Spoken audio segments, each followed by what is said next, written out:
Assalamu alaikum. Rahmatullohi va barakatuh жердештер. Ушул жерде Абдурахман Назгүл эжекебизге келдик. Сыр испечин болуп атыптыр. Бул жерде азыр бир тууган эжекебиз үйүнө келиптир. Өзү бул эжекебиз ушу апасы менен энебиз менен. Жашоо шарты аябай оор. Бул жерде деле мына өзүнү көрүп тургандай шарт деле аябай жакшы эмес. Бул эжекебиздин өз жалгыз экен, өмүр бою өз жалгыз болгон экен. Үйөөбүз да болуптур, жолдошу. Балдары да болуптур.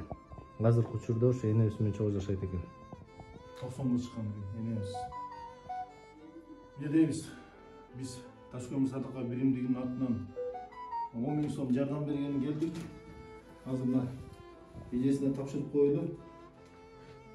Ошо Россияда иштеп аткан биздин жигит кыздарыбызга терең ыраазычылык билдиребиз. Ишиңерге ийгилик, ден соолук, ар дайым ушундай оорундук кыйналган адамдарга колуңан келген жардам алып берип жүрүңүздөр. Менде ошо сиздерге да рахмат чоң. Ошо сиңдим жак болуп кетсе мен деле аябай кубанып турат элем. Өтө оор акыбалы. Кары дагы апам бар. Апам дагы азыр кулагы да укпайт. Отур десем отурбайт. Кайра сүйлөгөн сайын апамга ушундай переживать этип бүттү да мына кызды сиңдимечи. Рахмат сиздерге ушул кайрылып бергениңизге. Эне бир батаңызды берип коюңуз.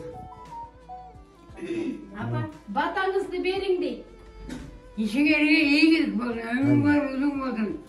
Бала чакар болуп бактылуу болгула.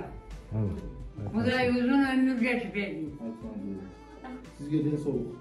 Рахмат. Назгүл эжеке, сиз да ден соолукта болуп, эч жакта оорубай, жакшы болуп сакайып кетиңиз. Колдон келишинче, колдон болушунча аракетибизди жумшайбыз. Ден соолукта болуң. Рахмат.